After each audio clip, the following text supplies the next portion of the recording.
Hello, you join me by a lovely warm fire on a chilly winter's evening at the Cleveland Tontine. What the hell is a tontine anyway?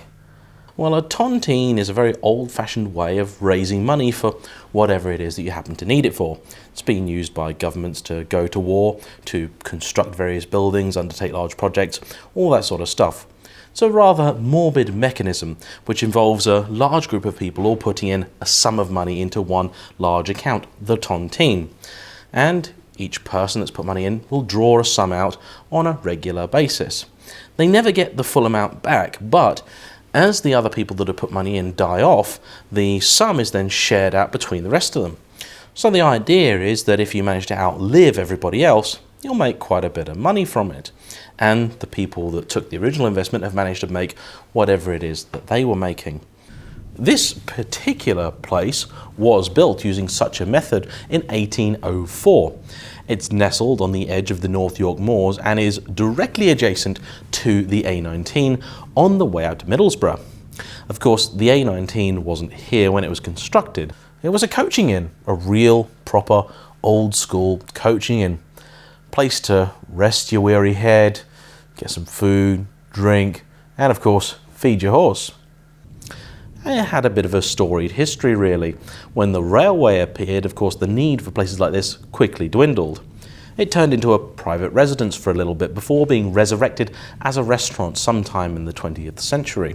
In 1976, it was purchased by an enterprising pair of brothers, the McCoys, and they turned it, throughout the 80s and 90s, into one of the places to go.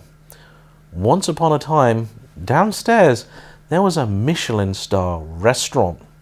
But I know what you're also thinking. James, what in the hell has this got to do with cars or your channel? Believe me, you're not just here to join me for a nice peppermint tea. In August, I had a real celebratory month, and what I did for that was I collected a whole bunch of videos together that I'd shot over a long period and released them in several themed weeks. Well, this time I'm going one step further and I'm actually making a whole themed month. You see, I have been working like a madman all this year to make sure that I've got enough content to keep me going through winter. I made a pledge at the start of the year to do 3 videos a week, and I'm going to be damned if I don't keep that promise. Those of you worried about YouTuber fatigue and things, don't worry, I've got it in hand. This is, as you've probably guessed by now, going to be a rather lyrical and poetic little video. If you like it, tell me, and if you don't worry, I've no plan on making it a regular feature. But after making 400 videos, I wanted to do something a little bit different, and I wanted to sort of celebrate. I was trying to come up with a theme for the month, and I was racking my brain and looking at the content that I'd already shot but not released, and I thought, you know what?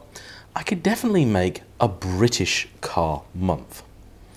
And today I have driven 222 miles in a direction that I didn't need to go for the sole purpose of making this video. You see, I do in many ways believe in buying British, but I do not believe in buying British simply for the sake of patriotism. I believe in buying British goods when they are good. And so that's why I've come here. You see, I stayed at this hotel a few weeks ago. I stay in an awful lot of hotels, as you can probably guess. And when it comes to spending my own money, I am extremely particular. I don't tend to like spending a lot of it, but I do expect things to be rather good. I was travelling with my buddy James Dean, who's off camera being very unhelpful, and he said that we should stay in somewhere decent, 5-star. I put into booking.com the words Middlesbrough and 5-star. Apparently, the people of Middlesbrough don't have much need for a 5-star hotel, because according to booking.com, they don't have any. What turned up was this place. Looked pretty interesting, looked pretty unusual. I like staying in interesting, unusual places, and the pricing was certainly very keen indeed.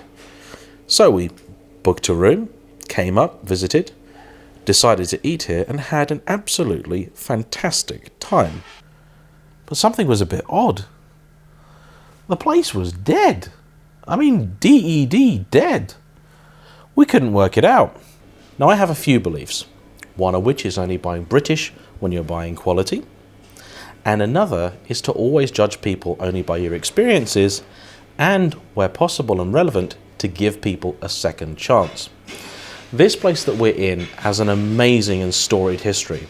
In fact, there is a fireplace just sitting across the hall from me, which is apparently 600 years old. And there's a reason that I think this is a very appropriate venue to introduce my first brand in British Car Month. We're featuring a number of brands.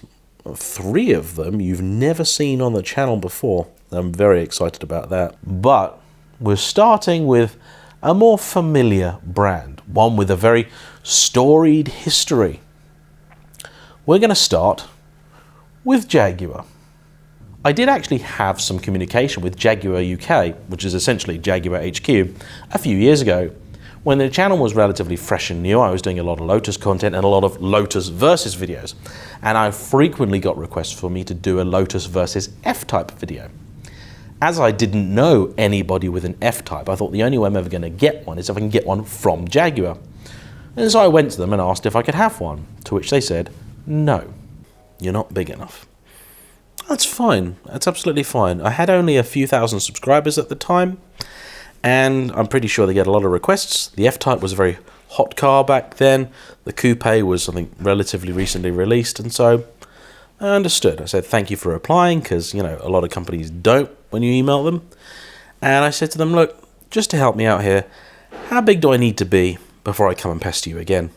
They were pretty rare in the fact that they actually gave me a number to work towards. They said, get to 50k and then we'll talk. I said thank you very much and I went on my way. Now at the time, 50k might as well have been $1 million. Well, a couple of years later, and 50k no longer seemed far away, it seemed inevitable. And so I got in touch with Jaguar UK and reminded them of their promise to me.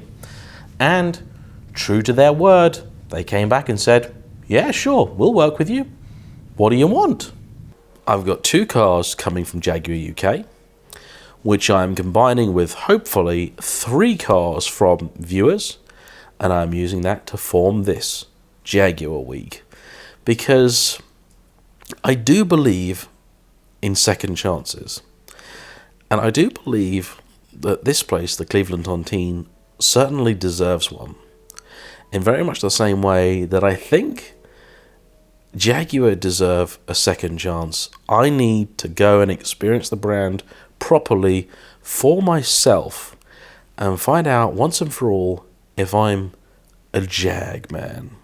Because I have this sneaking suspicion I think I might be. Maybe I just wasn't ready for it before. Maybe the cars I drove weren't the right ones, but I gotta say, I've had a great journey up. I've had a great evening, courtesy of the good people here at the Cleveland Tontine. And I know tomorrow I'm going to have a great day and a great rest of the week with the wonderful beastie that is sitting outside. So there we have it. A very lyrical video from me. If you've got this far, thank you so much for sticking with it. Hope you enjoy Jag Week. Hope you enjoy British Car Month. I'll see you for the next one. Bye-bye.